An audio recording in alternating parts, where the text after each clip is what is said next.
Est-ce que quelqu'un peut acclamer Dieu autrement?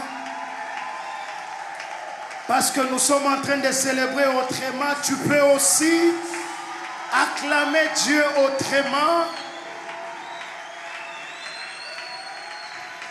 Alléluia. Alors je nous salue ce soir dans le nom de notre Seigneur et Sauveur Jésus. Tu peux reprendre ta place. J'ai quelques minutes et j'aimerais bien utiliser les quelques minutes qui me sont allouées. Alléluia. Alors je bénis le Seigneur d'être là ce soir. Je bénis ta présence. Je bénis la présence de tout un chacun de nous. Je bénis le conseil des anciens, le berger particulièrement, pour avoir accordé ces cadres que moi et toi nous puissions venir et célébrer Dieu autrement. Alléluia. En tout cas, nous bénissons le Seigneur pour le worship team. En voyant ce que cette équipe est en train de faire, nous sommes en train de dire qu'il y a une très bonne réserve de l'Éternel au sein de l'Église. Est-ce que tu peux m'aider à acclamer le Seigneur pour cette merveilleuse et merveilleuse équipe? Alors rapidement, ouvre ta Bible avec moi, je ne veux pas beaucoup t'embrier. Marc chapitre 10.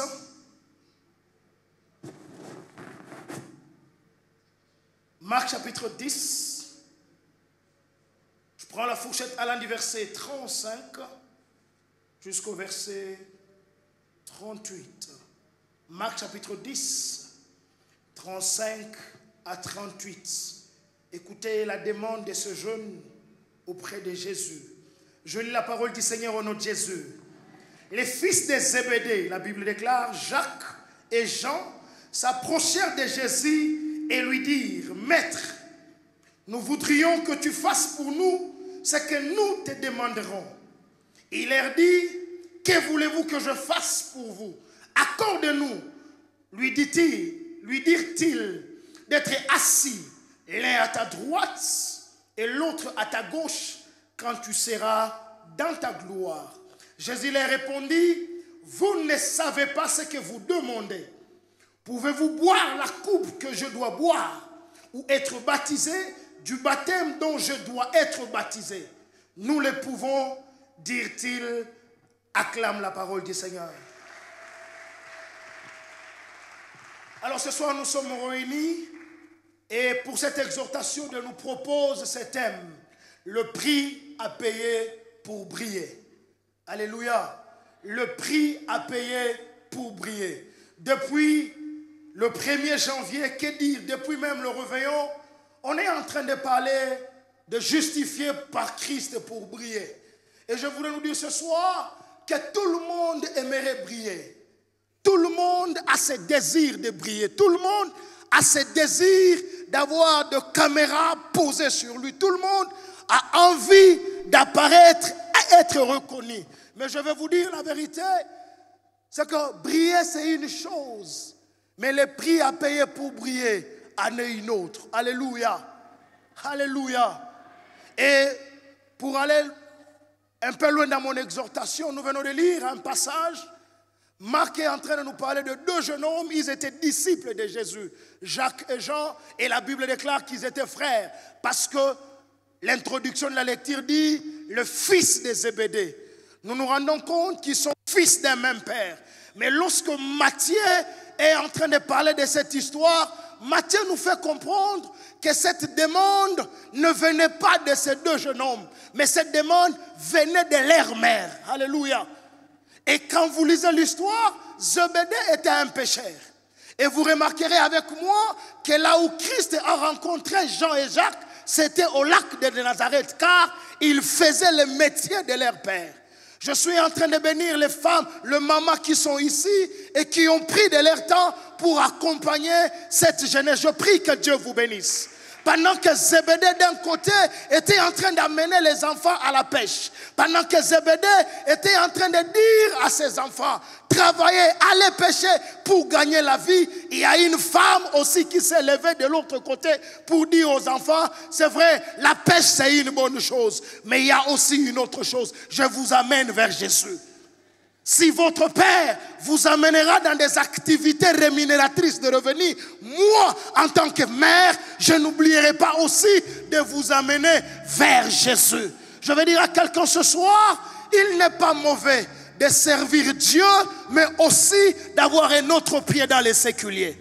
Alléluia. Je suis en train de parler à cette nouvelle génération et je vais vous dire, l'appel au ministère, c'est une bonne chose. Mais je refuse qu'au nom de l'appel, que tu arrêtes de faire certaines choses qui rendent gloire à Dieu.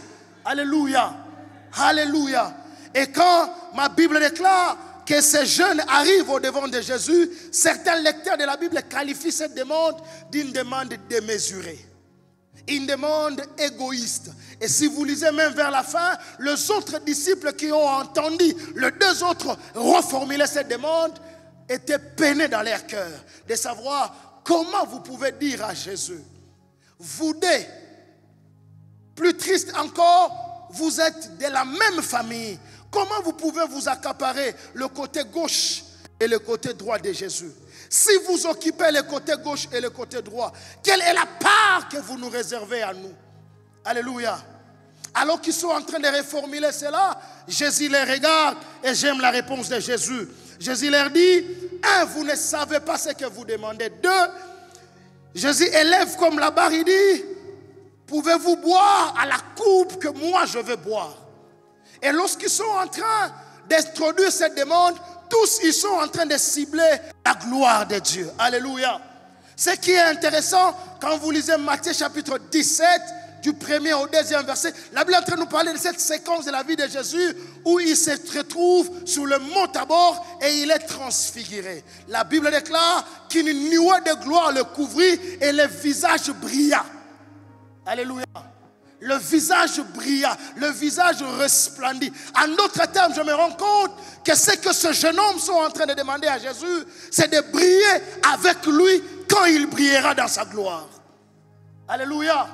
Mais écoutez les retours de Jésus. Jésus leur demande, briller ce n'est pas un problème. C'est le souhait de tout le monde. C'est le désir du cœur de tout le monde. C'est le désir même de quelqu'un qui est ici. C'est le désir que tu as de briller dans tous les domaines de ta vie. Dans tous les secteurs dans lesquels tu es en train d'intervenir, tu aimerais briller. Et je prie ce soir que tu brilles dans tout ce que tu es en train de faire. Oh, je veux dire à quelqu'un, quand on brille, ça veut dire on est distingué. Quand on brille, ça veut dire qu'on est démarqué. Quelqu'un qui brille ne peut pas s'empêcher d'être remarqué, d'être vu et d'être constaté par les gens. Je suis en train de prier ce soir que dans tout ce que tu fais, là où tu es, tu ne passes pas inaperçu. Que tu brilles totalement de telle sorte que tout ce que tu feras soit visible, même après ton départ, même après ton passage, parce que tu as brillé à ton temps, que les gens se souviennent de toi et qu'ils se souviennent de toi dans le moindre détail. Si c'est à toi que je parle, accorde-moi un bon amen. Mais pendant qu'ils sont en train de demander à Jésus de prier, Jésus leur dit, il y a un prix à payer. Alléluia. Il y a un prix à payer. Rapidement, note ces 4 définitions par rapport au prix avant que je n'aille vers la fin de mon intervention. Première définition concernant le prix, c'est que le prix est une estimation d'une chose. C'est qu'elle se vend, c'est que l'on achète, c'est qu'on la paye. Alléluia. Lorsqu'on parle du prix, c'est d'abord une estimation d'une chose. C'est qu'elle se vend, c'est qu'on l'achète, c'est qu'on la paye. Alléluia. Et si vous lisez Matthieu chapitre 26, le verset 14 et le verset 15, la Bible nous parle de la dernière scène que Christ est en train de faire avec ses disciples. Et quelque temps après, l'un de ses disciples quitte la table. Et là où il part, écoutez ce que la Bible déclare. Alors l'un des 12, appelé Judas Iscariote, alla vers les principaux sacrificateurs et dit, que voulez-vous me donner? Je vous les livrerai. Et ils lui payèrent 30 pièces d'argent. Alléluia. Ça veut dire que ce jour-là, Judas a estimé la valeur monétaire de Jésus à 30 pièces d'argent. Certains lecteurs de la Bible se mettent d'accord en disant que l'intention de Judas n'était pas de vendre Jésus. L'intention de Judas était plutôt d'escroquer les principaux sacrificateurs. Mais ce qu'il ne savait pas, c'est qu'il était le canal par lequel une prophétie devrait s'accomplir. Il a pris cet argent, mais dans son cœur, il ne voulait pas les vendre. C'est un peu comme moi et toi aujourd'hui. Nous prenons des 30 pièces d'argent, mais dans le cœur, nous n'avons pas l'intention de faire. C'est pourquoi on nous a donné les 30 pièces d'argent. Malheureusement, ce n'était pas des billets de papier. C'était des billets en métal. Ça veut dire à chaque fois que ces billets se trouvent dans la poche, à chaque fois que tu feras un pas, ces billets vont faire un bruit pour te rappeler que tu nous as déjà pris. Tu feras ce pourquoi tu nous as déjà pris. Faites très attention avec les 30 pièces d'argent. Alléluia. Pendant que tu penses que c'est toi qui vas escroquer, tu seras étonné que c'est toi qui te fais escroquer. Pendant que tu penses que tu es en train de mettre en scène une stratégie, dire que ce que je suis en train de faire, on ne le verra pas. Je vais te dire la vérité. Nous, on ne peut pas voir, mais il y a quelqu'un qui voit et qui voit dans les moindres détails. Des bêtises que tu peux faire, tu peux te dire que je vais les faire très loin de la ville, mais tu seras étonné que très loin de la ville, il y a quelqu'un qui te connaît. Il connaît que tu es de quelle église, il connaît que tu es chrétien. Frère, faisons attention avec 30 pièces d'argent. Tu peux dire à celui qui est à côté de toi, as-tu pris 30 pièces d'argent? Avant que ça ne fasse bruit dans ta poche, remets-les. Dans Actes des Apôtres, chapitre 5, là on nous parle d'une histoire, Ananias et Saphira, ils vendent leurs champs. Mais le problème, c'est que quand ils évaluent l'argent, ils se rendent compte que non, ça, on ne peut pas tout donner aux apôtres. Et j'aime Pierre qui est en train de dire, est-ce que c'est à ce prix-là que vous avez vendu votre champ? L'argent que vous donnez équivalent au prix correspondant au champ que vous avez vendu. Deuxième définition, c'est que le prix, c'est ce qu'il faut payer en contrepartie d'un bien ou d'un service. Alléluia. C'est ce qu'il faut payer en contrepartie d'un bien et d'un service. Et j'ai comme l'impression que dans notre pays, particulièrement dans notre ville de Goma, nous sommes en train de vivre cette définition. Aujourd'hui, on ne fait rien pour rien. Même quand vous êtes au port, le docker qui vous aide à faire entrer des bagages, à la fin, il vous demandera quelque chose. Alléluia. Alléluia. Parce que c'est ce qu'il faut payer en contrepartie d'un bien ou d'un service. Dans Genèse chapitre 25, le verset 30 et le verset 31, la Bible nous parle d'une scène qui se passe dans une famille. Dans la famille d'Isaac, et ça où le grand frère rentre du champ, il est affamé. Et Jacob qui est en train de préparer des potages, et son frère lui demande, j'ai faim, accorde-moi quelque chose à manger. Et Jacob, malin qu'il était, lui dit, j'ai quelque chose, si tu veux que je te le donne. Quelle est la contrepartie? Alléluia. Qu'est-ce que tu me donneras en retour? Et Jacob lui-même lui propose, il y a le droit d'aînesse. Accorde-moi ce droit d'aînesse et en contrepartie, je t'accorde la nourriture. Troisième définition, c'est que le prix, c'est la valeur ou la considération qu'on a aux yeux des autres. Et là, je voudrais insister et aller vers la fin. C'est la valeur et la considération que nous avons aux yeux des autres. Ésaïe chapitre 43, le verset 4, le verset 5. Écoute ce que Dieu est en train de dire. Il dit, parce que tu as du prix à mes yeux, parce que tu es honoré et que je t'aime, je donne des hommes à ta place et des peuples pour ta vie. Si Dieu peut prendre le risque de donner des hommes à ta place, de peuple pour ta vie, c'est parce que simplement tu as du prix à ses yeux. J'aimerais m'arrêter un peu pour poser la question. Quel est le prix que tu as aux yeux de Dieu? Quel est le prix que tu as aux yeux de Dieu? Oh, j'ai même découvert que d'une manière directe, la différence entre ce qui est original et ce qui est pirate s'évalue en termes de prix. Alléluia. Oh, je vais encourager quelqu'un. Tu peux rehausser ton prix aussi. Ma soeur, toi qui es là, tu peux aussi rehausser ton prix. Pourquoi dans les quartiers, on sait que toi, tu es moins cher? Pourquoi dans la ville de Goma, on sait que toi tu es moins cher? Le problème c'est que tu es trop disponible.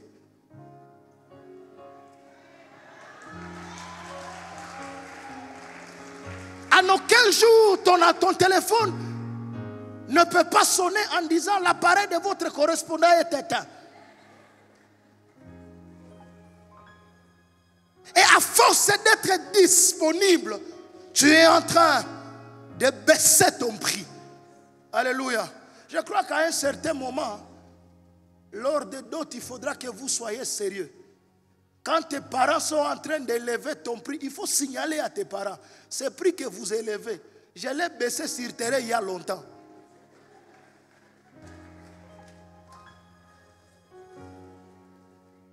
Est-ce que je parle à quelqu'un? Non, je crois que je suis en train d'exhorter, je ne parlais pas à quelqu'un. Alléluia. La quatrième définition, c'est que le prix, c'est une récompense accordée au vainqueur d'une compétition ou d'un concours. C'est une récompense qu'on accorde à un vainqueur d'une compétition ou d'un concours. 1 Corinthiens chapitre 9, le verset 24, Paul est en train de dire, il dit, ne savez-vous pas que ceux qui courent dans les stades courent tous, mais qu'un seul remporte le prix. Courez de manière à remporter le prix. Frère, j'ai envie de dire à quelqu'un, toute cette année, on veut briller, mais franchement, sans être prophète, j'ai envie de vous dire, le 31 décembre, quand on va faire l'évaluation, tous on ne va pas briller, même si le souhait, c'est de nous voir tous briller, parce que c'est une récompense. Alléluia. Philippiens chapitre 3, le verset 12, Paul dit, ce n'est pas que j'ai déjà remporté le prix, mais je cours. Et je prie ce soir que moi et toi nous puissions courir. Alléluia. Que moi et toi nous puissions courir. Dans Philippiens chapitre 3, le verset 14, il dit, je cours vers le but pour remporter le prix de la vocation céleste de Dieu en Jésus-Christ. Frère, il y a un prix à payer derrière tout ce que nous voulons. Alléluia. Alors pour finir, je voudrais que tu retiennes ces trois choses. La première chose, c'est qu'il n'y a pas de prix à payer sans. Il n'y a pas de prix à gagner sans un prix à payer. Alléluia. Le problème de cette génération, c'est que nous sommes tellement attachés au prix à gagner, mais nous oublions le prix à payer. Alléluia. Frères et sœurs, à part le salut, toute autre chose que tu voudras avoir et vivre ici sur terre te demandera un prix à payer. Et le salut ne t'a pas demandé un prix à payer, car il y a quelqu'un qui a eu à payer ce prix à la croix pour toi. Et crois-moi, après avoir fini de payer le prix à la croix pour toi, il t'a dit, le reste, c'est à toi de payer le prix. Je suis en train de prier ce soir que pour ta brillance, que tu apprennes à payer le prix. Pour ceux qui t'attendent demain, que tu apprennes à payer des prix. Il y a des gens, frères et sœurs, pour ton avenir et pour ton devenir, il y a le sommeil que tu dois sacrifier. Pour ton avenir et pour ton devenir, il y a la nourriture que tu dois sacrifier. Pour ton avenir et pour ton devenir, il y a un prix et il y a un prix à payer. Oh, écoutez, quelqu'un qui a peur du prix à payer est condamné à ne jamais avoir le prix à gagner.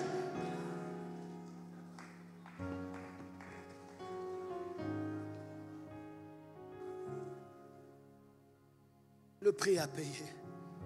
Et Jésus demande à ses disciples, êtes-vous prêts à boire à la même coupe que moi? Frère, je finis en vous disant ceci.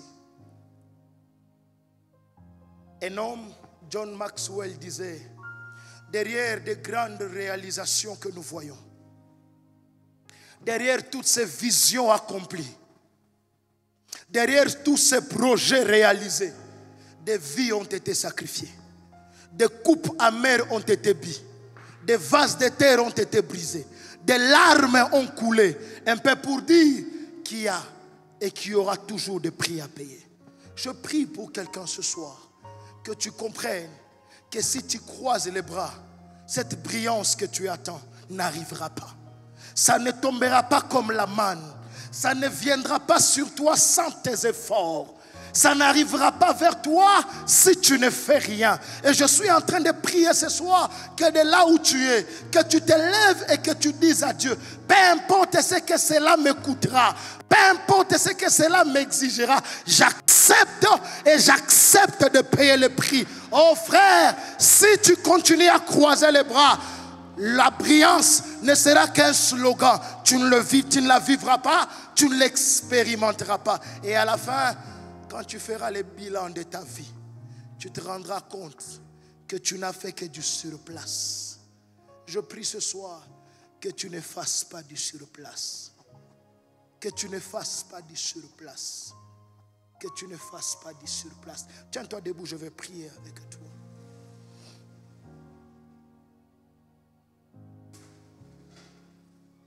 Toi qui penses et qui crois que ça tombera sur toi comme une manne, tu es en train de te tromper.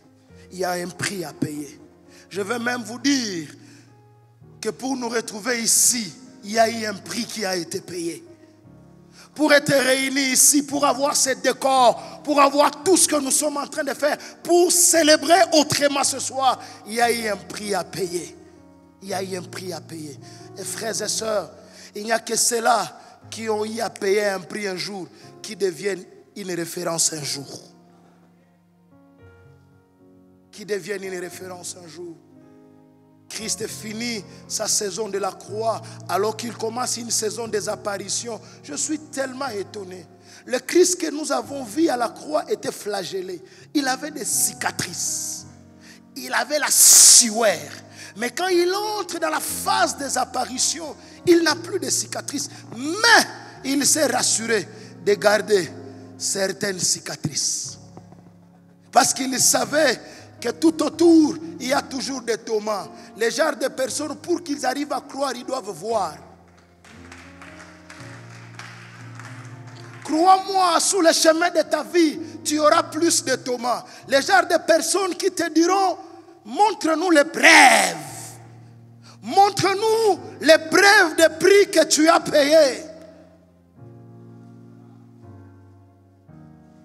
Tu n'entreras pas au ciel par commission. Tu entreras après avoir payé un prix. Et si tu penses que la vie que tu mènes ici sur terre, tu la vis par commission, tu es en train de te tromper. Il y a toujours un prix à payer. Je voudrais prier avec toi.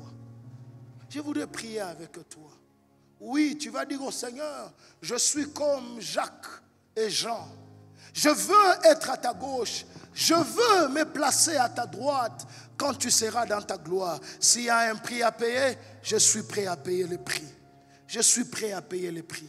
Frères et sœurs, nous pouvons nous retrouver tous au même endroit, mais ça ne signifie pas que tous nous payons le même prix.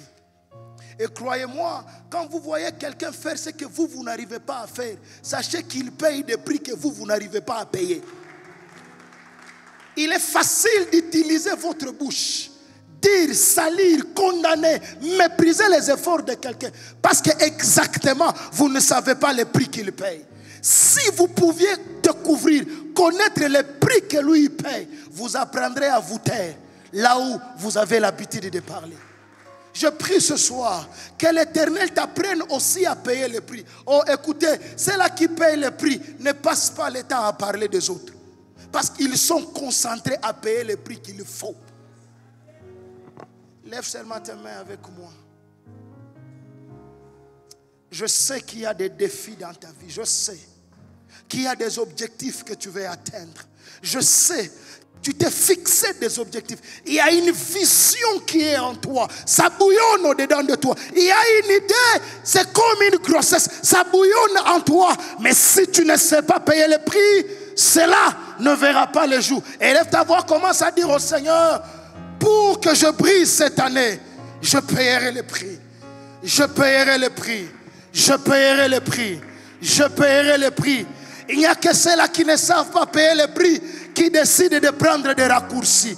Tu as pris des raccourcis dans ta vie par peur de payer le prix qu'il faut. Tu vas dire au Seigneur, cette année, je renonce aux raccourcis. Cette année, je renonce au nzela mokuse. Peu importe ce que cela m'exigera. peu importe le temps que cela prendra, je travaillerai, je déployerai mon énergie, je fournirai des efforts afin de voir ma brillance, afin de briller et de briller. Je prie ce soir, Père, que la lumière de la vie de quelqu'un brille et que ça brille, qu'il soit exactement comme cette lampe qu'on ne dépose pas en dessous de la table, qu'il soit réellement comme cette ville bâtie sur la colline. Je prie au Dieu que tout ce qu'il fera, tout ce qu'il entreprendra, tous les efforts qu'il fournira, que cela soit couronné, que cela soit récompensé au nom de Jésus. Au nom de Jésus. Acclame très fort le Seigneur. Acclame très fort le Seigneur.